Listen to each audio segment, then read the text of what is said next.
เก็บใส่มาไปเลาะตรวจงานกลับมาแล้วพอหลวงปู่ไปเลาะตรวจงานกลับมาแล้วเข้ามาที่กุฏิกลางน้ำแล้วนะไปตรวจงานแบ็คโฮทำงานแล้วหลวงปู่บอกไปตรวจงานแบ็คโฮทำงาน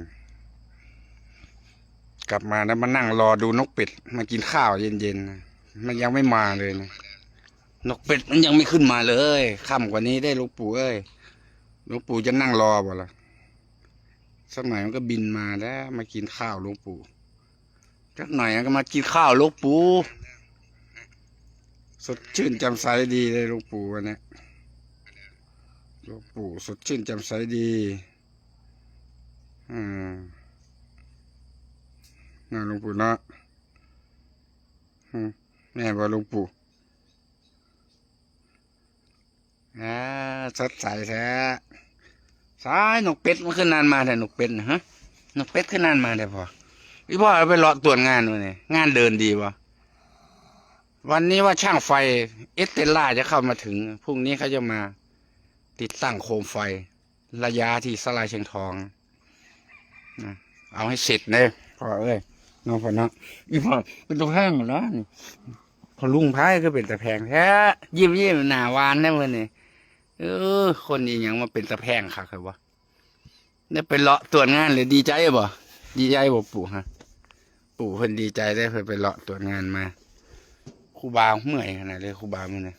น้องพ่อเนาะเมื่อยแห้งแล้วปู่หลวงปู่บ่เมื่อยแล้วหลวงปู่บ่ได้ขี่รถก๊อฟไปหลายมื้อแล้วหลวงปู่นั่งรถก๊อฟไม่ไหวหลวงปู่บอกนั่งบักก๊อฟบ่ได้เนาะพ่อเนาะมันทางยากเนาะพ่อเนาะต้องขี่รถไงเนาะพ่อต้องขี่รถยนต์ไปหลวงปู่แม่นบ่แม่นบ่เนี่ยปู่นกเป็ดมันยังไม่มาเนี่ยนั่งรอดูอีกสัก6 โมงเลยแล้วมันถึงมาปกติมันก็จะมากินข้าวอยู่นี่เทข้าวไว้ที่ริมน้ำนะทั้งนกเป็ดทั้งไก่หลวงปู่มากินเมื่อเช้านี่ก็มาเยอะเมื่อคืนนี่ก็มาเยอะนะไม่อยากจะเข้าห้องนะหลวงปู่เนี่ยมานั่งดูนกเป็ดได้นะอยากมาเบิ่งนกเป็ดรถ10 ล้อก็ห้างอีกขั้นหนึ่งเลยมันนี่พอคาดเบิดคาดหมดคาดก็หมดอีก1 คันเปลี่ยนคาดก่อนเดี๋ยวพรุ่งนี้มีรถมาเสริมอีกสัก2-3 คันขึ้นหน้าขาวแท้เหมือนเนี่ยหน้าขาวแท้ไปรอใช่ไหมฮะปู่ไปรอใช่ไหมไปภูเขาบ่พอบ่งานดีพอเดินบ่งานเดินดีบ่งานเดินดีบ่ฮะไปตรวจงานเป็นอย่างไรผ่านบ่งานเดินบ่งานเดินหน่อยไหมงานเดินเลยหน้าใสยิ้มแย้มเลยถึกใจเฮ้อเหรอเห็นไหมถึกใจหลวงปู่บ่เฮ้อมีแต่เสียงกระหอกแล้วเนี่ยจักกาจักนกยูงร้องอีกสักหน่อยดอกอินทนิลดอกกาสะเลาเนี่ยก็จะบานแล้วเนี่ย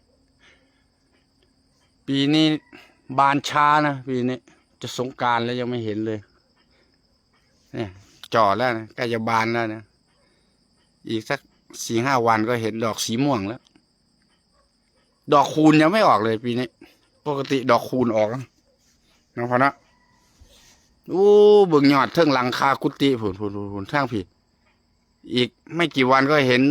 สีม่วงเลยนะสีม่วงล้อมรอบกุฏิหลวงปู่แล้วดอกอินทนิลดอกกาสะเลาบ่พอดอกกากะเล่าบ่พอแม่นบ่ดอกกะเล่าบ่แม่นบ่ดอกตะแบกเขาเรียกตะแบกบานแล้วร่วงสีม่วงแม่นบ่ดีใจว่ะมื้อนี้ดีใจบ่ดีใจบ่พาไปตรวจงานฮะดีใจคือบ่ดีใจดีใจหลายบ่ดีใจหลายบ่ดีใจหลายว่ะแม่ดีใจหลายดีใจหลายดีใจให้พรครูบาด้วยสันเลยเอวังโหนตุสิทธามัทุเอวังโหนตุ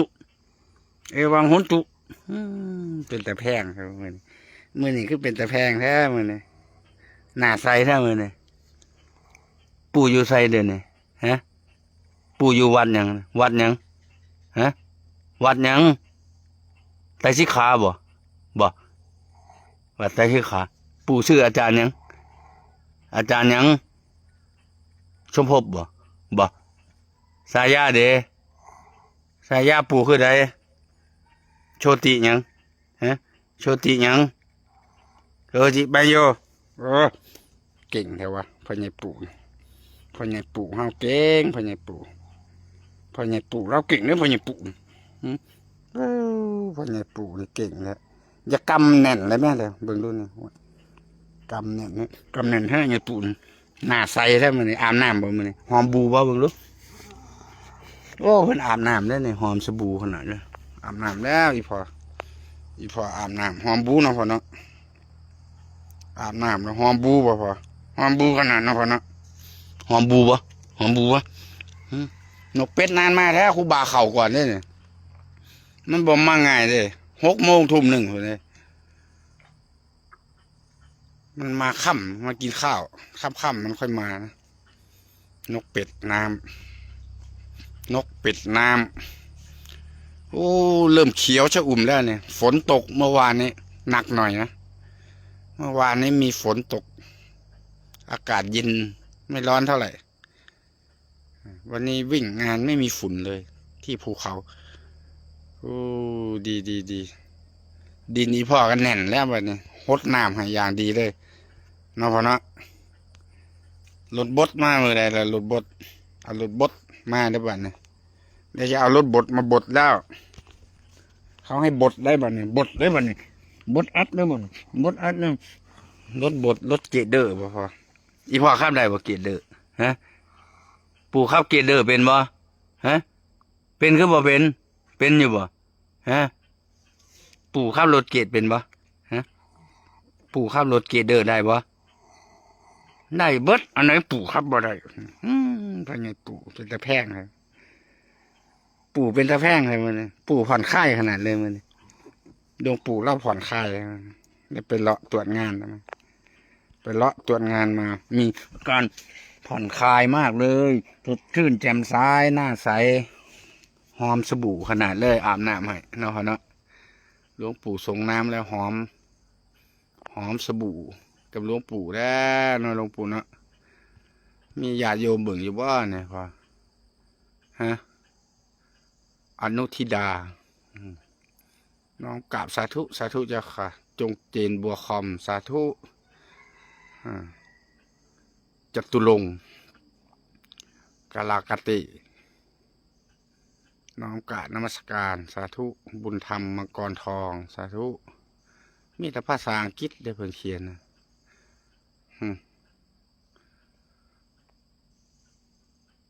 ปัจจตาน้อมกะนมัสการสาธุพ่อใหญ่ปู่สาธุ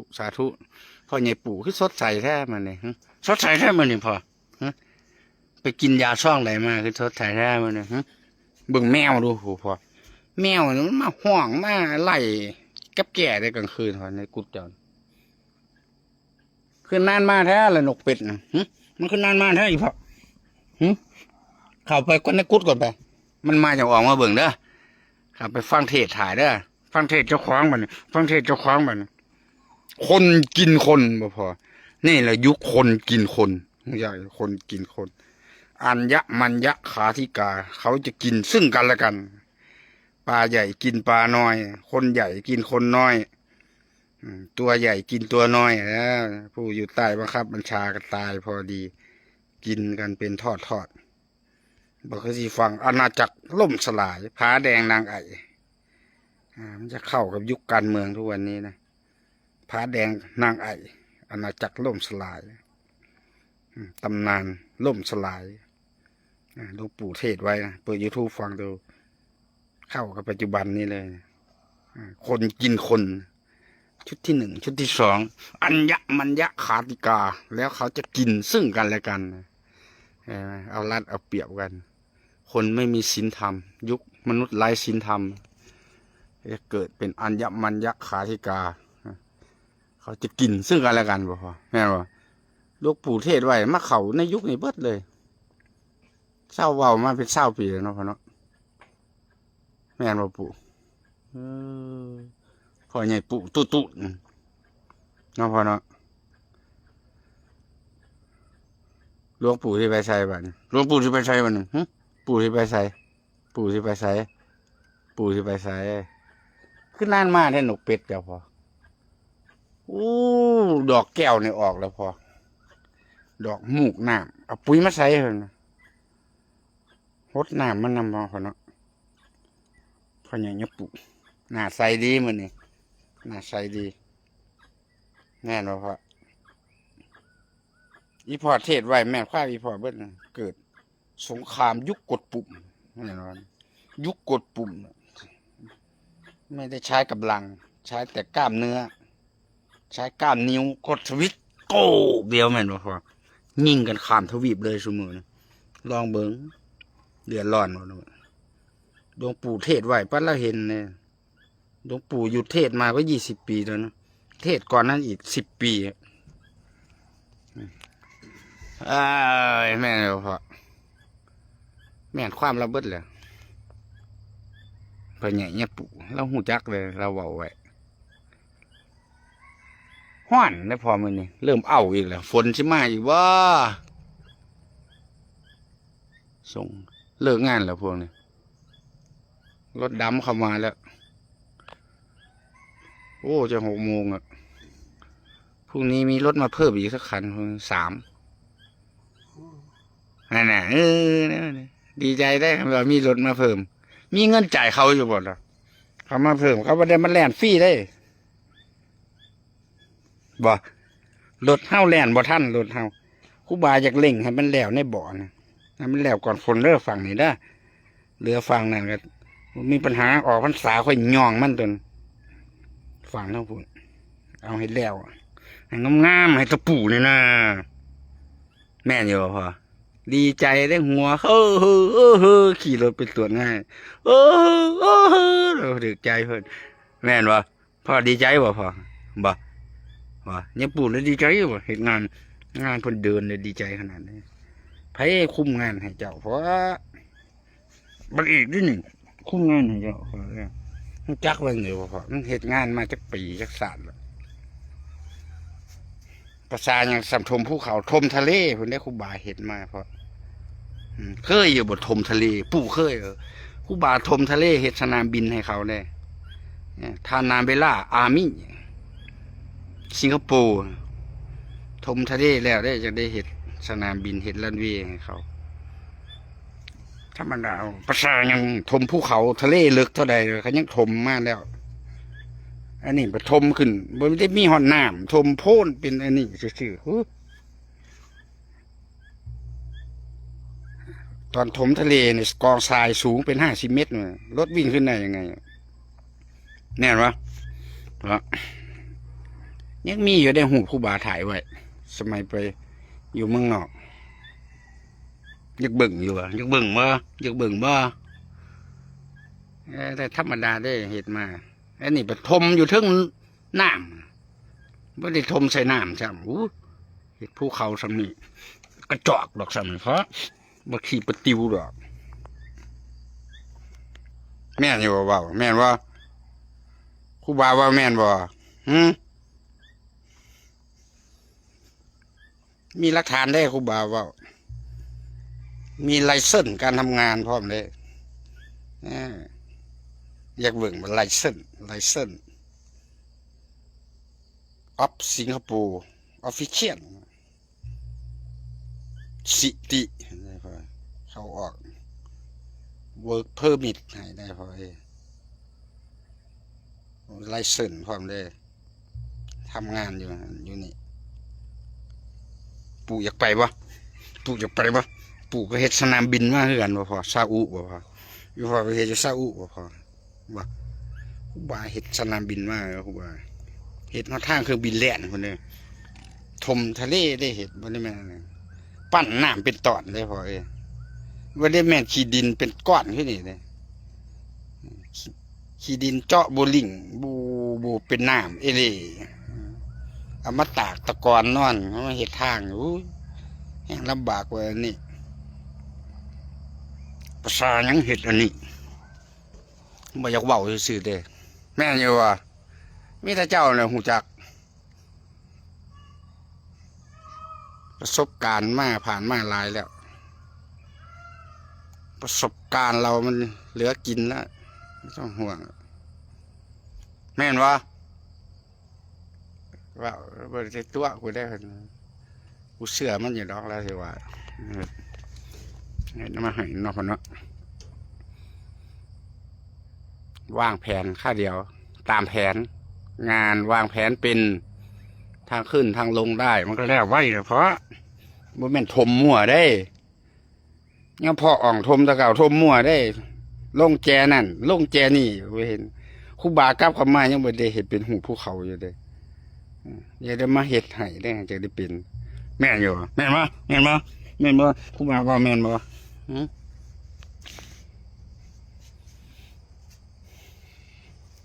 โอ้มาแล้วบ่มาตัวเดียวอันนี้นกกระย่างซ้ำหลวงปู่นั่งรอดูนกเป็ดเลยดูนกเป็ดดูนกเป็ด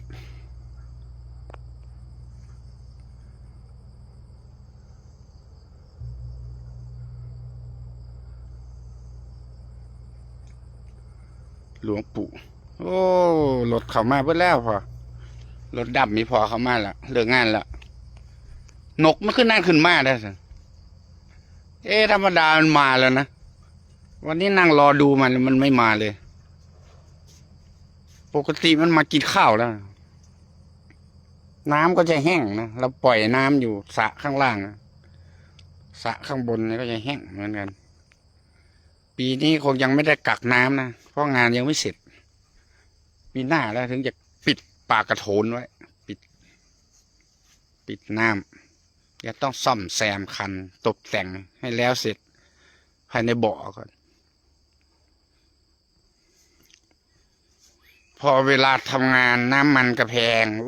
มีแต่อุปสรรคตอนทำศาลาใหม่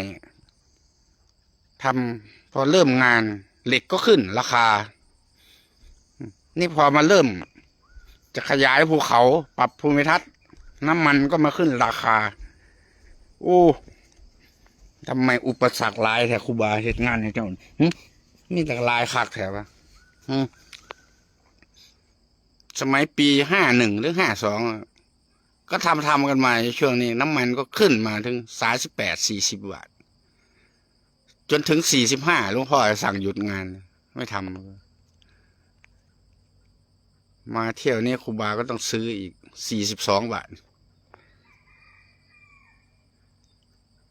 ดีกว่าไปนั่งรอเอาวันละนิดละหน่อยเสียอารมณ์ทำงานเนาะหลวงปู่เนาะเอาเหตุงานต้องเต็มที่เลยครูบาประมาณเฮยุดชอบเดินเครื่องเต็มที่เต็มกำลังเนาะพ่อเนาะมารบ่มีบารมีบ่เกิดมันก็จะวัดใจเอาอยู่ทุกเที่ยวนะไม่ว่าจะทำอะไรเริ่มสร้างศาลาเชียงทองเหล็กก็ขึ้นเท่าตัวเหมือนกันกับน้ำมันทุกวันนี้ค่าปูนค่าเหล็กค่าช่างเขามาถึงไม่รู้เขาไปนอนไหนวันนี้ช่างจากบริษัทเอสเตล่าจะมาติดไฟศาลาเชียงทองนะเราจะติดไฟระยะให้เสร็จก่อนสงกรานต์ก่อนสิ้นเดือนแม่บอกว่าทางร้านเขาบอกว่าจะติด23ถึงวันที่31น่าจะเสร็จเนี่ยนะพ่อเนาะแม่มาพญาตุนกเป็ดมันยังไม่มาง่ายเลยเบิ่งกระหอกไปถ่าพ่อพูดมันมานอนน้ำเจ้าเลยนะกระหอกเลยนะกระลอก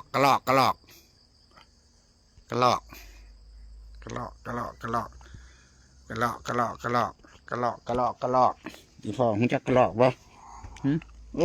พอมีปู่เว้ยแพงเจ้าเสร็จเลยพอน้ำลายก็เฮยดีเนาะพ่อเนาะแม่นมาพอมีปู่เนี่ยปู่อยู่ไสเนี่ยหลวงปู่อยู่ไสอยู่วัดใดในวัดใดเนี่ยวัดไตรสิกขาอยู่จังหวัดใดพ่อวัดไตรสิกขาจ จังหวัดใดฮะจังหวัดใดสกลนครโอ้ยเว้าก็บ่ได้ยินเสียงคักเว้ยอ๋อนกเป็ดไม่มาง่ายวันนี้เดี๋ยวพาหลวงปู่เขาพักผ่อนก่อนขอหยุดการถ่ายทอดสดไว้แต่เพียงเท่านี้ก่อนวันนี้สาธุเจริญพร